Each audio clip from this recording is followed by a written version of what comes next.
Hello friends, welcome back to my channel. So today will be a continuation of the goal setting series we set up last week, and this week's topic will be establishing projects for your SMART goals. So we'll be figuring out which goals on your vision board are SMART and setting up project sheets for each. Okay, so to get us started, I have a sticker sheet here ready to go. I've got some sticker books that I pulled from, and yeah, these will just be used to set up the project sheet.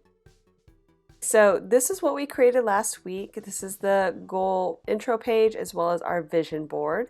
And so hopefully you've filled out your vision board by now, so you have the opportunity to pull some goals from that vision board to work with. So what we want to do is first kind of lay out what our project sheet is going to look like, and I am going to repurpose this foil page in an upside down way. The reason being is that I thought it would be perfect for this because I wanted lines, but I liked the idea of having dot grid as well, except for I really wanted the dot grid at the top and not at the bottom. So I decided to flip it and kind of use some stickers to structure it the way I want to. And hopefully that will turn out cute. So we'll find out together. So I'm going to go ahead and set that up. And while I'm doing that, we'll just talk about what we're doing. This sheet will house one goal, and we'll test to see if the goal that you want to use on the sheet is a SMART goal. And that way we can establish individual milestones for that goal and really start to break it down in a way that you can use a methodology in order to achieve your goal.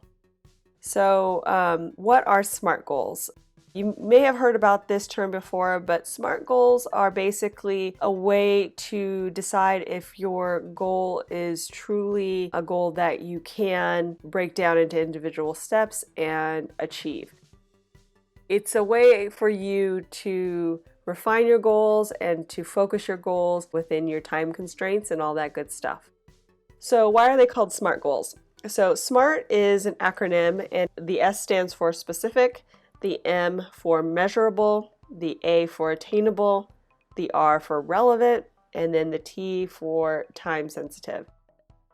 Those 5 criteria are what you would use to establish if your goal was SMART or not. So for me, the goal that we'll be talking about here on my sheet will be creating my online portfolio. So we'll walk through that together, but just to talk about why it's a SMART goal is, one, is it specific? Yes, I have a very specific goal as creating an online portfolio. It is a thing. Is it measurable? Yes. We have a finished product at the end. Is it attainable? Yes. It's not pie in the sky, like I'm trying to be a millionaire all at once. Is it relevant? Yes, I need it to be done. It's been needing to be done for a long time so that I can, grow my professional business and profile. And then is it time sensitive? So yes, there is a time limit on when this goal can be achieved. It's not like you could just go on forever. Okay, so that is how you kind of define whether your goal is SMART. You kind of use that criteria, look at your goal, and if it's not, then you would just review it and try to redefine your goal in a way that is more focused and refined so that it is, again, more achievable.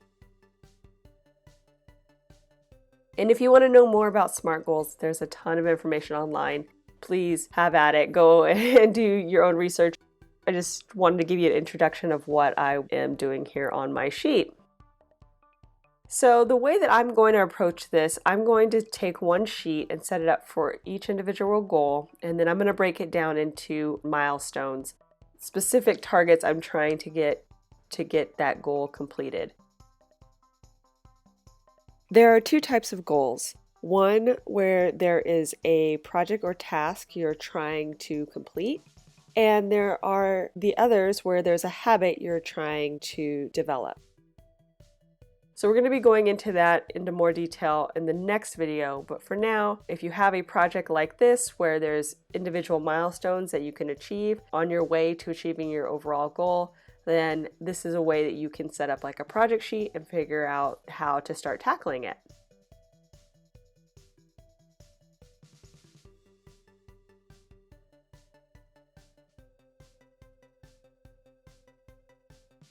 So I'm setting them up now, and as you can kind of see on the side, I'm putting in time. So I'm estimating how many hours I think I will need to complete each milestone as I go. The reason being is so that I can set up a firm due date when I'm done.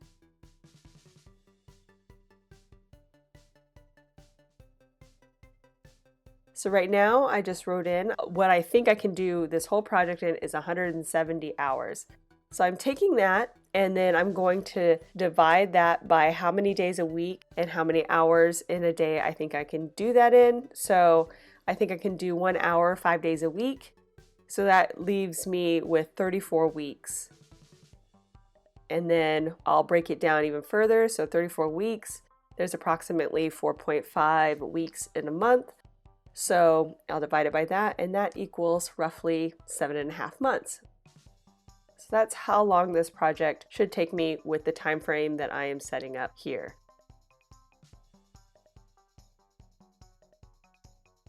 You can do it in any format that you like, but this is just a way for you to get an idea of how much time you can really commit to getting to your goal and how you're going to break it down even further to actually achieve it and how long that will take. And you want to establish a due date, but I'm going to leave mine blank now because it depends on when you are ready to start. And I'm not ready quite yet to start my online portfolio, so I'm going to push that to a later time, and then I'll set up a due date when I'm ready to begin. So that's it, you guys. This is the basics of setting up a project sheet for your goals. And if you enjoyed this video, please give it a thumbs up down below. And go ahead and leave me a comment if you'd like to get in touch. And think about subscribing to my channel if you haven't already, if you'd like to see more of my videos. Thank you guys so much for watching. I really appreciate it. And we'll see you next time. Bye.